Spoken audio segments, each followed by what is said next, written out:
প্রচন্ড রোদে ও গরমের কারণে ফ্রি শরবতের আয়োজন করতে পারলাম, আলহামদুলিল্লাহ। প্রচন্ড রোদের কারণে আমরা বন্ধু বান্ধব এই উদ্যোগটা নিয়েছি। ড্রাম নিয়ে চলে যাইতেছি পানি আনার জন্য। পানি আনতে অনেকটা দূর যাইতে হবে। পানি নিতে এসে গেলাম। আমার বন্ধু অনেকক্ষণ ধরে চাপ দিতেছে, আমি বললাম আমার কাছে দে, আমি চাপ দেই। আমার বন্ধু নিতে কলসটা নিয়ে আমিও চাপা শুরু করে দিলাম। অনেকক্ষণ ধরে চাপতাছি, পানি অল্প অল্প বাড়াইতেছে। চাপতে চাপতে দেখি হাতে ব্যথা চলে আইছে। কলস নিয়ে চলে আসলাম বাসায়। সবাই মিলে লেবু চিপা শুরু করে দিলাম। বিসমিল্লাহ বলে পানিতে দিয়ে দিলাম চিনিটা। তারপর ভালোভাবে গুড়ান দিয়ে নিলাম। গুড়ান দিয়ে ক্যানটা দিয়ে দিলাম। ক্যানটা দিয়ে ভালোভাবে গুড়ান দিয়ে নিলাম।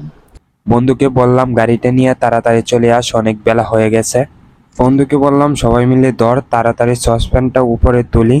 অনেক ওজন ছিল, তাই জন্য 4-5 জনে মিলে তুললাম। শরবতে 2টা বরফ দিয়ে দিলাম।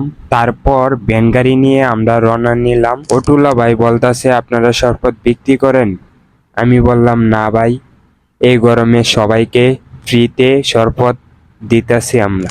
একজন বইনে বলতাছে আমাকেও 1 গ্লাস দে যান। বাসা বাড়ির থেকেও মা বোনরা আয়া আমাদের কাছ থেকে শরবত নিতেছে, আমাদের বাইকে সবাইকে দিতেছি।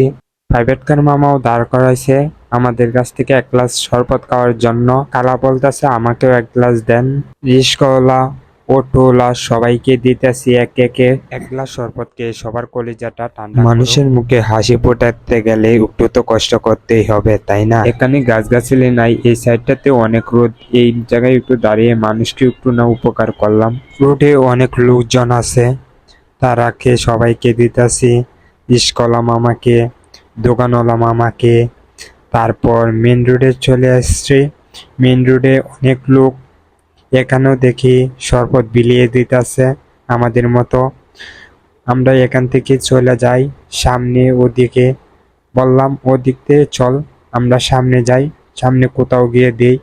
ওদিক থেকে বড় বড় ট্রাক্টররাও আমার কাছ থেকে শরবত খাওয়ার জন্য।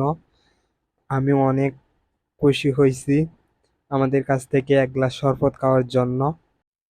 500 জনের মতো আয়োজনটা আমরা করতে পারলাম, তার জন্য অনেকটাই খুশি। সামান্য উদ্যোগে এত মানুষকে খুশি করতে পারলাম, তার কোনো হিসাব নেই। আসলে কত গ্লাস শরবত হয়েছে তার কোনো হিসাব নেই। এখন এমন জায়গাতে আছি, এখানে কোনো গাছগাছালি নাই। রোদের মাঝে দাঁড়িয়ে মানুষকে একটু উপকার করলাম। আমরা এখন চলে যাইতাছি মাদ্রাসার ভিতরে। মাদ্রাসা তো অনেক ছাত্রছাত্রী আছে, তারা কেউ মাদ্রাসার ভিতরে এত ছাত্রছাত্রী আসছিল, তারা সবাইকে খাওয়াতে পারি নাই। তারপর খাবার বানিয়ে সবাইকে খাওয়ায় চলে আসলাম। মাঠেতে খেলাধুলা করে অনেক লোকজন আসছিল, সবাইকে শেষ পর্যন্ত চেষ্টা করে যাচ্ছি সবাইকে খাওয়ানোর জন্য। আলহামদুলিল্লাহ সবাইকে খাওয়াতে পেরে।